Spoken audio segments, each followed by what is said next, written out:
Ayun yung ginto. Ayan, kita nyo po ba? Ayan.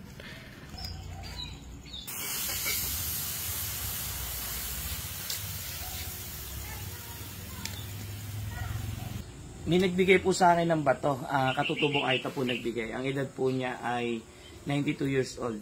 Iniwan daw po sa kanya ng kanyang tatay. At iniwan naman po ng hapon sa kanyang tatay. At ngayon, ibinigay sa akin bilang pasasalamat daw po. May ano siya, may ginto. Ngayon, ang gagawin natin, bibiyakin natin. Kita ba yung ginto?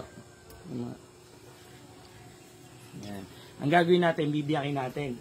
Sasalang natin sa apoy. Kung naalala nyo, merong biniyak yung mga katutubong Aita na bato.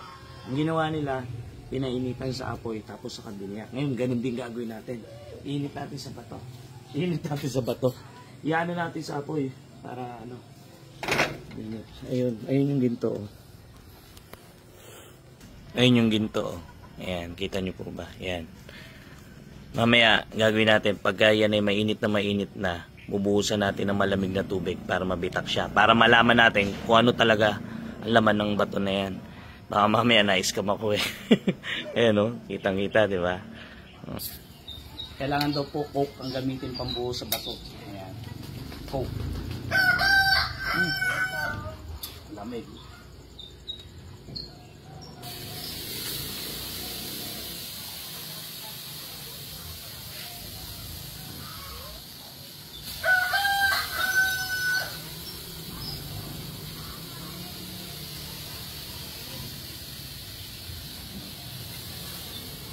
Sayang yata yung kukuha. Yun, kumak na. Kumarak na. Ayun.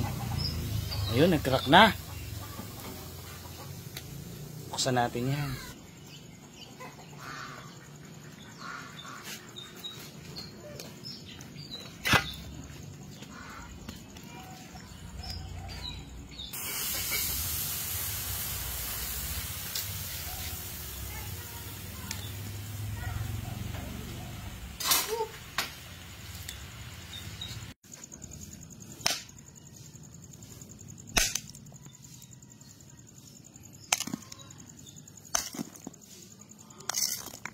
Buhangin.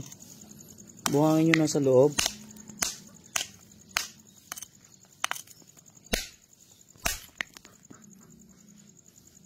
Scam yata ha. Tingnan natin yung ano.